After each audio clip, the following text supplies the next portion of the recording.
दोस्तों Pakistan versus New Zealand पांचवा टी20 खेला जाएगा वेलिंगटन के अंदर और यह मैच भी पाकिस्तान के लिए इंपॉर्टेंट है। क्यों इंपॉर्टेंट है? इसलिए क्योंकि सीरीज तो पाकिस्तान हार चुका है, लेकिन स्टिल पाकिस्तान जिस बंच ऑफ प्लेट के साथ जा रहा है उनकी परफॉर्मेंस बहुत इंपॉर्टेंट है। तीसरे मैच के अलावा किसी भी मैच में रेजिस्टेंस नजर नहीं आई पाकिस्तानी साइड की तरफ से, लेकिन यह पांचवा मैच इसीलिए इंपॉर्टेंट है। अगर वही प्लेयर जिन्होंने तीसरे टी20 में परफॉर्मेंस दी थी वही दोबारा परफॉर्मेंस देते हैं इस टी20 के अंदर भी, तो डेफिनेटली कंसिस्टेंसी का एक आंसर नजर आएगा। अब यहां पर इंपॉर्टेंट यह है कि चौथा टी20 पाकिस्तान क्यों हारा, जबकि उस ग्राउंड के अंदर रिकॉर्ड बता रहा था कि पहले बैटिंग करना बेहतर है। पाकिस्तान ने टॉस जीत के फिर भी पहले बॉलिंग की। क्यों बॉलिंग की? क्योंकि पाकिस्तान को अपनी बॉलिंग पे ट्रस्ट नहीं है कि पाकिस्तान डिफेंड कर सकेगा किसी भी टोटल को। और पाकिस्तान की बैटिंग में जिसने परफॉर्मेंस दी थी तीसरे टी20 के अंदर, चाह यही रहे थे कि भाई हम उसी तरह डिफेंड करते हुए, उसी तरह चेस करते हुए जाएं और उसी मोमेंटम को कैरी कीजिए, लेकिन पाकिस्तान वो मैच हार गया। अब वेलिंगटन के अंदर क्या सिचुएशन है? इंपॉर्टेंट है बहुत। स्टैट्स जो होते हैं किसी भी ग्राउंड के बहुत इंपॉर्टेंट होते हैं। वो उस ग्राउंड की हिस्ट्री होती है कि यहां पर जितनी भी टीमें खेली उनका क्या एक्सपीरियंस रहा है। इस टी20 फॉर्मेट में इस वेलिंगटन ग्राउंड के अंदर 22 मैचेस खेले गए हैं, जिनमें से 10 मैचेस उस टीम ने जीते हैं जिसने पहले बैटिंग की है और 12 मैचेस उस टीम में जीते हैं जिसने सेकंड बैटिंग की है। मतलब कि जिसने चेस किया है वो यहां पर कामयाब है। और मैक्सिमम जो यहां पर स्कोर हुआ है, हाईएस्ट जो टोटल हुआ है वो है 219। न्यूजीलैंड ने किया था इंडिया के खिलाफ, न्यूजीलैंड मैच जीता था। और उसके बाद अगर इस ग्राउंड पर लोएस्ट टोटल अगर रिकॉर्ड किया जाए तो 73 था, जो ऑस्ट्रेलियन वुमेन टीम ने किया था अगेंस्ट न्यूजीलैंड वुमेन टीम। और अगर यहां पे हाईएस्ट स्कोर जो चेज हुआ है वो है 216, वो ऑस्ट्रेलिया ने किया था अगेंस्ट न्यूजीलैंड। तो एवरेज क्या है इस ग्राउंड के ऊपर? एवरेज जो स्कोर है फर्स्ट इनिंग का 153 है। अब ये जो आप 219 आपने सुना या 213 आपने 16 सुना, तो आप उसके चक्कर में कंफ्यूज मत हो कि शायद यहां पे हाई स्कोरिंग मैचेस होंगे। आप एवरेज स्कोर की तरफ आइए, 153। इसका मतलब है पाकिस्तान अगर पहले बैटिंग करे तो प्लस 15-20 रन रखे, क्योंकि पाकिस्तान की बॉलिंग इस कैपेबल नहीं है कि किसी भी टोटल को डिफेंड कर सके। इसलिए इस ग्राउंड पर अगर पाकिस्तान पहले बैटिंग करता है तो फिर पाकिस्तान को 185 190 के घेरे में रहना पड़ेगा। अगर न्यूजीलैंड पहले बैटिंग करता है तो पाकिस्तान को उनको रिस्ट्रिक्ट करना पड़ेगा 160 से 170 के दरमियान चेस करने के लिए, क्योंकि पाकिस्तान इस ग्राउंड के ऊपर 2 मैचेस खेल चुका है, एक 2016 में, एक 2018 में, और ये दोनों मैचेस पाकिस्तान हारा था और कन्विंसिंगली हारा था। ये मैच 2016 वाला वो पाकिस्तान 95 रन से हारा और 2018 वाला पाकिस्तान 7 विकेट से हारा। दोनों मैचेस में बिलतरतीब पाकिस्तान ने 101 और 105 रन स्कोर किए थे। ओवरऑल पाकिस्तान का कोई खास रिकॉर्ड नहीं है इस वेलिंगटन ग्राउंड के ऊपर, जो कि बहुत खूबसूरत है। ऑरेंजेस और येलो चेयर्स के साथ ये बना हुआ ग्राउंड है। आउट राउंड अबाउट आपको नजर आएंगी और जो माहौल होगा यहाँ पर बहुत ही आउटस्टैंडिंग होगा, लेकिन मजा तब ही आएगा पाकिस्तान टीम परफॉर्म करे। अब पाकिस्तान की 11 क्या होनी चाहिए? ग्राउंड के ऊपर तो हमने बात कर ली, ग्राउंड के स्टैट्स हिस्ट्री की बात कर ली। पाकिस्तान की प्लेइंग 11 क्या होनी चाहिए? पाकिस्तान की तीनों बैटर्स ओपनिंग वही रहनी चाहिए, बैटिंग ऑर्डर वही रहना चाहिए, लेकिन चेंज जो चाहिए वो पाकिस्तान की बॉलिंग में चाहिए। अब शहीन शाह अफरीदी का बैठना बनता है, बड़े अफसोस से कहना पड़ेगा, अजहर महमूद। मुझे नहीं समझ आई वो किस मर्ज की दवा है अजहर महमूद। ना उस बंदे की कोई स्टेटमेंट लॉजिकल होती है, ना मुझे उसको कोई काम नजर आ रहा है। शहीन शाह अफरीदी पे कोई मुझे ऐसा एक्स्ट्रा ऑर्डिनरी काम नजर नहीं आया सिवाय अपने बॉलर्स को डिफेंड करने की। अब जो एक स्टेटमेंट उस बंदे ने दी कि शहीन शाह अफरीदी बहुत अनलकी है, ओ भाई कैसे अनलकी है? कितना का अनलकी है? स्टीफन ने जो छिक्के मारे वो अनलकी थे, जो चैंपियंस ट्रॉफी में उसको छिक्के पड़े वो अनलकी थे। मतलब किसने नहीं मारा उसको? हर प्लेयर ने उसको ठोका है। तो भाई कैसे अनलकी है? और इस तरह करके आप उसको क्यों डिफेंड करने की कोशिश कर रहे हो? जब तक हम रियलिटी चेक पे नहीं जाएंगे, इसी तरह की लेम एक्सक्यूजेस बनाते रहेंगे और छुपते रहेंगे, तो पाकिस्तान की क्रिकेट डाउनफॉल की तरफ जाती रहेगी। वेस्ट इंडीज का हाल भी इसी वजह से यही हुआ है, श्रीलंका का हाल भी इसी वजह से यही हुआ है, बांग्लादेश भी इसी वजह से ऊपर नहीं आ रही कि वो एक दो परफॉर्मेंसेस, मैच की परफॉर्मेंसेस के ऊपर ना वो एकदम बहुत हाइप लेने की कोशिश करते हैं, बजाय इसके कि अपनी परफॉर्मेंस में कंसिस्टेंसी लाई जाए, अपने अंदर इंप्रूवमेंट ऐसी लाई जाए कि कंसिस्टेंट परफॉर्मेंसेस मिले। अफगानिस्तान देखें कंसिस्टेंट परफॉर्मेंस देता आ रहा है। उसकी रीजन ये है कि वो फोकस्ड हैं, उनकी जो पीछे से लॉट आ रही है वो फोकस्ड लॉट है।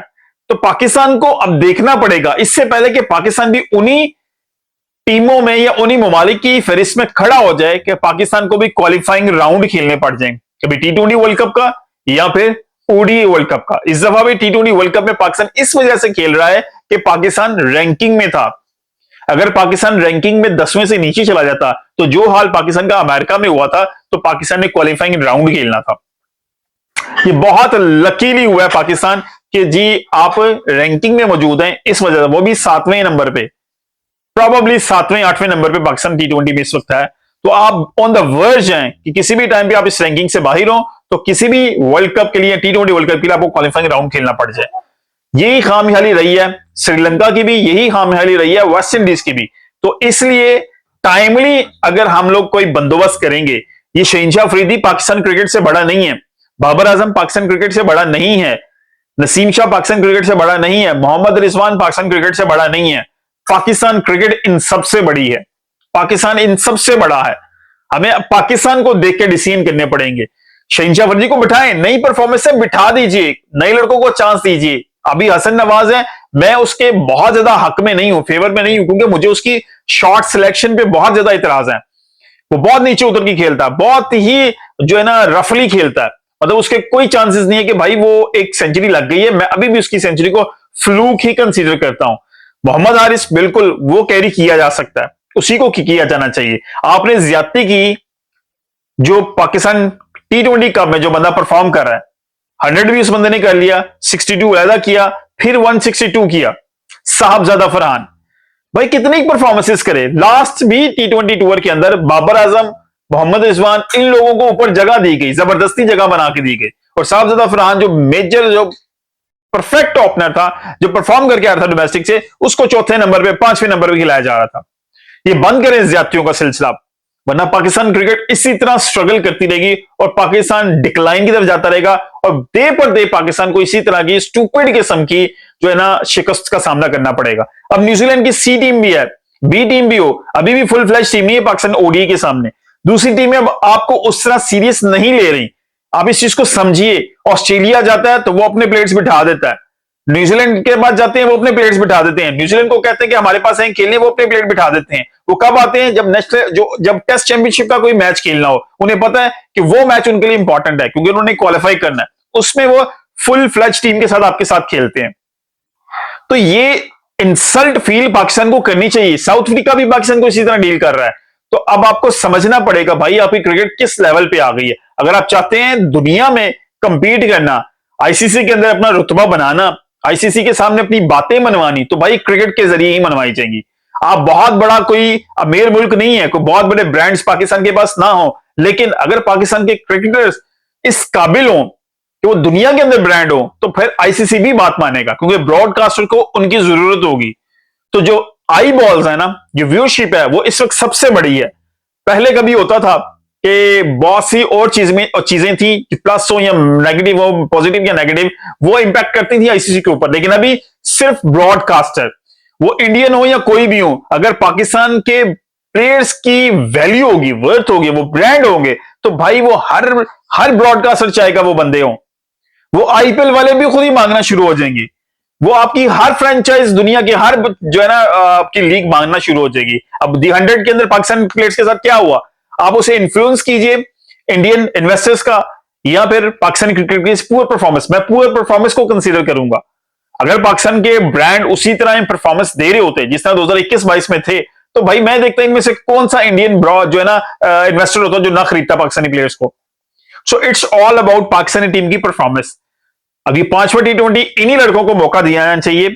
उस्मान खान किसी भी खाते में नहीं है भाई साहब, उसको प्लीज ना कैरी कीजिए। उसकी क्रिकेट भी तबाह हो रही है, पाकिस्तान क्रिकेट भी तबाह हो रही है। कोई लॉजिक नहीं है उस बंदे की, कोई टेक्निक नहीं है, कहीं पे भी वो फॉल नहीं करता, और स्पेशली इन पिचेस के ऊपर। सेम हसन नवाज की टेक्निक अच्छी है, लेकिन वो प्री मेडिटेटेड शॉट्स मारता है, वो उतर के मारना शुरू हो गया। विकेट पे खड़े होकर खेलेगा, उसके शॉट्स अच्छे लगेंगे, कॉन्फिडेंस आएगा, वो आगे कैरी कर सकता है। अदरवाइज आप तैयारी कर रहे हैं एशिया कप के लिए और टी20 वर्ल्ड कप के लिए, तो भाई फखर जमान, मोहम्मद हारिस और साइम अयूब, यही आपका 3 टॉप ऑर्डर है। आपकी बड़ी मेहरबानी कि इन तीनों के अलावा बाबर आजम या मोहम्मद रिजवान को इस टीम में जगह नहीं मिलनी चाहिए। आपकी क्या राय कमेंट की सुबह जरूर बताइएगा। मिलते हैं किसी वीडियो के साथ, अपना बहुत ख्याल रखिएगा। अल्लाह हाफिज।